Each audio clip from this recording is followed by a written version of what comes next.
Welcome to Tweet of the Week. I am honored today to be joined by a sophomore from TJ High School, Diya Jha, who won the American Legion Oratorical Contest. Diya, welcome.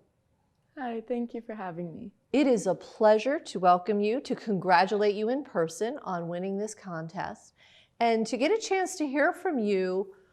First of all, tell us, what was the theme of the contest? What did you have to prepare your speech on? So the contest is to help high school students, grades 9 through 12, to develop a better understanding and appreciation of the Constitution of the United States. So I had to prepare an 8 to 10 minute speech about our duties and responsibilities as citizens, and then 4 mini speeches that are 3 to 5 minutes about different amendments and articles in the Constitution. And so how do you go about putting something like that together?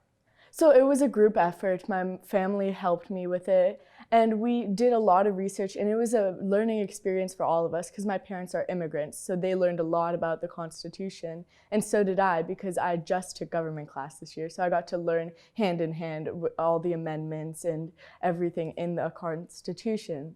So we worked on writing the speech first, framing it, and then I started memorizing it. And once I got to a point where I could say it, we started having to see, can I do it in any circumstance? So after the first round was finished and I won, we got a ping pong table and I would play with my dad and say the speech to make sure I could say it.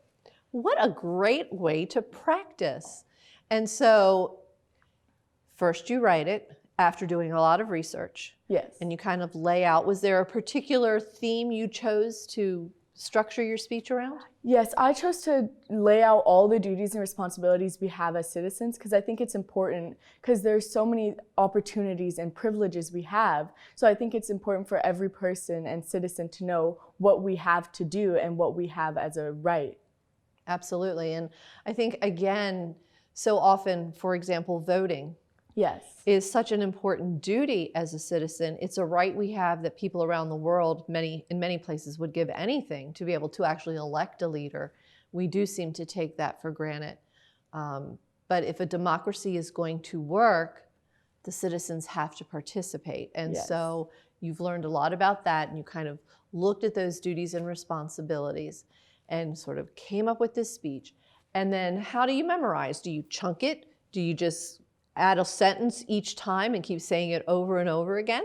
Yes, so I normally choose a specific section to memorize, and some parts are easier than others. But what we did to help it flow better is I made it more of a story. So it's like I'm telling a story to the audience, not just reciting something I read. Awesome. And so you went through, you said, a first round. Yes. And then to prepare for the second round is when you started playing ping pong. Yes, so we added new parts to the speech, and that's what I would practice because it's hard to add a new section when you've memorized something. So we wanted to make sure it was clear and it flowed. Okay, so was your first round like 3 to 5 minutes and then it became the longer speech? So in each round, you do the 8 to 10 minute speech about the duties and responsibilities, and then they randomly choose one of the other 4 that you prepared for. So you don't know which one you're going to get. You have to prepare for all of them equally. So I got Article 2, Section 3, which is about how we have the State of the Union address and the president must report to Congress. So I prepared for that and I said it. You get 5 minutes to prepare before you say it in front of everyone.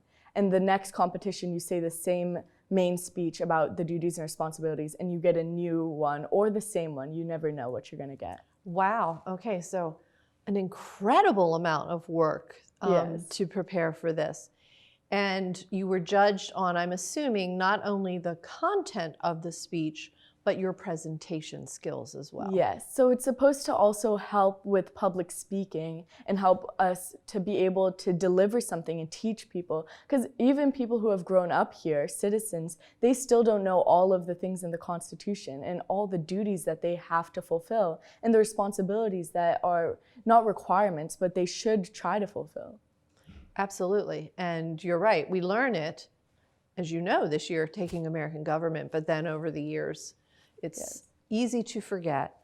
Now, I'm assuming that for all of this work, there was some sort of prize at the end. What was the award for winning? Yes, so first place gets a $500 scholarship, second place gets $300, and third place gets $100. So it's a very good compensation for the work that you put in because you're learning and you're also teaching. And then you get to put this money towards college and use it in the future to help further your education. Well, Diya, I'm not surprised just looking at the way you have come here today with so much poise and confidence that you would do very well in an oratorical contest. I'm very impressed with the amount of research and the creative ways that you and your family found to help you study and prepare for that. I'm so glad that you've won the scholarship. Do you have thoughts? I know you're only a sophomore, but do you have thoughts about where you might want to go to college and what you want to major in? Yes, so my dream school is Stanford, which is a reach, but I really want to go into computer science and business because technology is advancing in our world and it's not going to stop. So I want to be a part of that development and help our world grow in that aspect. Well, that is a wonderful field to be entering, and as you said, something that's going to take you far in the future, because that is definitely how our world is going to evolve. So incredibly proud of you. Congratulations again. And thank you so much for coming to share with us all the behind the scenes that went into you being able to deliver this incredible speech. Thank you so much for having me. It is truly, truly my honor, my privilege.